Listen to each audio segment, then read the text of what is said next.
Preparedness for Rehoused youth this semester. I'm Mayu, the team lead. I'm Matthew.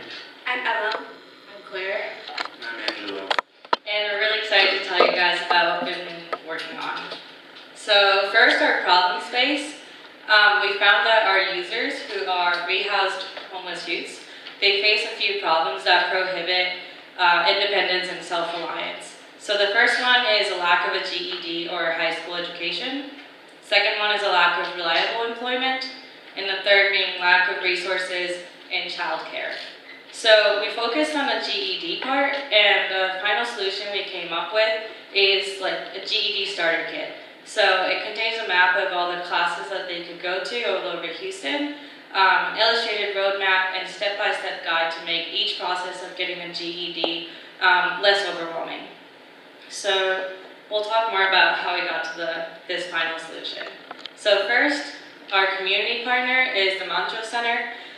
They provide a lot of resources to LGBTQ+ individuals in Houston, so like healthcare, youth senior programs, etc. And the specific one we've been working with is a rehousing program. So they take 15 homeless youths in Houston at a time, and they provide them with housing, healthcare, and a case manager to help them get to a place where they're independent and self-reliant. So Matthew will talk more about the demographics. So in order to be included in this program, you have to be between 18 and 24 years old. And so of the 15 currently in the program, 10 of them actually do not have a GED, and 9 of them currently have children or are expecting mothers. And then about 50% of them have a job, and most don't own a laptop. And they actually live all over Houston and aren't centralized to one location. And so here's a user persona that's representative of our users. So meet Christina. She's 20 years old and currently pregnant. She's low income and does not have a stable job. She also lacks a GED and must use public transportation in order to get around Houston. She also doesn't have a computer. So some key insights about the GED is that 97% of employers actually accept the GED as a high school diploma equivalent. And then in terms of yearly income, high school diploma and GED holders actually make about $15,000 a year more than non-high school diploma or GED holders. And so Emma's going to talk more about the key insights into the problem space. So one of the main key insights that we figured out was that most of the GED materials, both supplementary as well as the organization itself, are online, and so those without computers have incredible difficulty in terms of finding out information about the GED. Additionally, childcare is a huge barrier in terms of just time constraints. Other barriers include public transportation, as in how to get from your house to a class using a bus, as well as not having a calculator or those necessary materials. So our How Can We statement is, how can we promote the self-sustainability of marginalized individuals who lack a GED? This then brought us to our measures of success, which are organized by short-term, mid-term, long-term. Our short-term is that 90% of those in the rapid rehousing program who lack a GED find that our solution decreases the barrier to acquiring it. Our midterm goal is that 75% of those who lack the GED in the rapid rehousing program actively use our solution towards attempting to obtain a GED. And then our long-term goal is that 50% of those in the program actually end up obtaining a GED at the end of 18 months. And now on to Claire, who's going to discuss our first prototype. Thanks, Emma. So as you can see from this picture, we made a low-fidelity prototype out of cardboard and some paper. So our vision for this is that this GED box is an all-in-one GED box, so we could essentially deliver it to somebody's home and they can just study from all the resources from the box.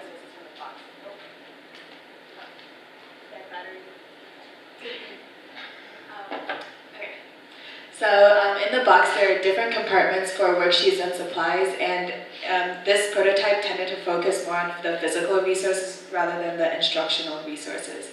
So we brought this box to our testing session. We tested with the Houston Center for Literacy, and most of the users there were in their first GED class, and they were mostly over 35 years old, so it's a little different from our users, but we still gained some really valuable key insights. So the first of which is that people often come to the class not knowing much about the GED. Also, going to the class itself is really important for motivating them to continue studying for the GED. And if people were to drop out, then the reasons are mainly because of time commitments and money constraints. So using these insights, they helped us shape our second prototype. So the modifications that we did are, we kind of shifted from the all-encompassing box perspective and made it a more supplemental box instead, because we saw how important the GED classes were to motivating them and to encourage them to, keep studying for the GED. So therefore, we added things like a map of all the classes, and along with the map, there's some of the classes also provide childcare at the same time, so we also added that information in there, and we also added some step-by-step, like more visual step-by-step guides to prepare for the GED. And we brought this second prototype to the Salvation Army and tested with a user who is similar to the Christina that we talked about before. And then the key insights that we got here were that it's often hard to keep people motivated to getting a GED for a long period of time. So we needed to ensure that, we kept pushing the people to go farther. And also, some users found it difficult to read a large amount of text. So this led to the modifications to our final prototype, which is that we incorporated more visuals so that it's easier to read, and we printed out more useful information from websites because people often don't have access to computers. And now I'll pass it off to Angela to talk about our final prototype. So a couple of those modifications that we made that you can see here are, first up on your top left is a visual that's trying to portray the whole process that goes from when you start getting interest all the way to the point where you're registering and eventually taking the test. As some of the feedback that we got was that there are varying amounts of reading comprehension between people who are trying to pursue their GED. We really tried to simplify the process. So you can also see this in our Welcome to the Box graphic right here, where starting with Get Started, it leads all the way down to let's see how you did when users eventually are going to take their GED. And then all in between, there are small little instructional tips that correlate to each step of the process. Over on the far left, on the bottom, you can see our progress tracker that was originally in our first prototype.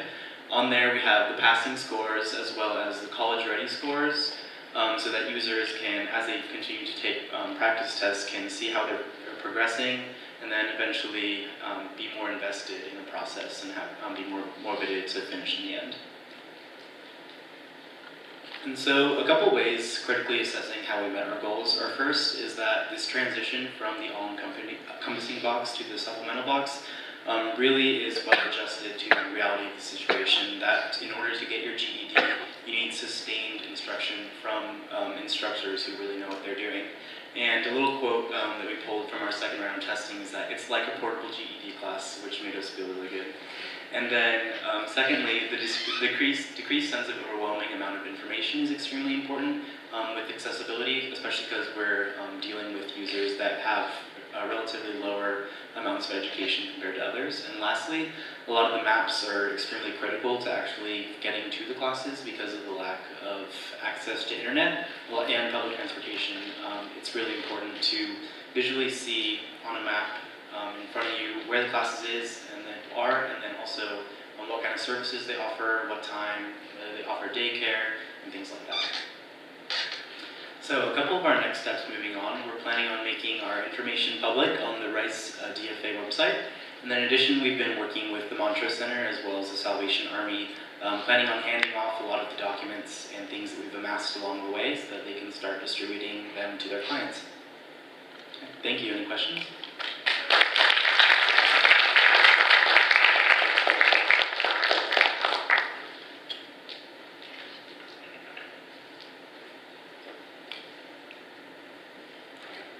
Yeah. I'm wondering if you incorporated bus routes and bus schedules into your map. So the question was, did we incorporate bus schedules and bus routes? We didn't, because there was like 200 spots that we included in our map, so it was just like way too much to begin with. So yeah, we didn't include that. Any other questions, comments? Matt? So how do you intend for this to reach users if they don't have access to a computer and you're making it available via website? Yeah, so we kind of thought about like how it can be printed out or used by a case manager. So like one, organizations can like print it out and then like distribute them to whoever comes in person. And then we've been working with case managers like at Montrose Center and Salvation Army. So for example, like the map, the case manager can like use it online and like see what's closest and maybe like print out just that closest area or something. So that's kind of how we see those two working together. Do your users have smartphones?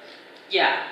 So they can like look up an address to see how to get there, but we spent like hours, like the 6 of us, amassing all this information. So like that would be pretty impossible for someone without a computer to do.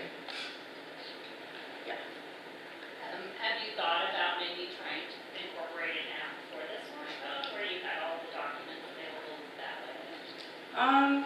We didn't really think about it for like the semester constraints, but that would also be really cool to have. Yeah. All right.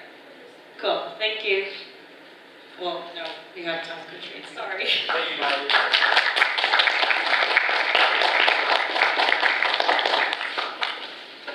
All right. Thank you, Maya.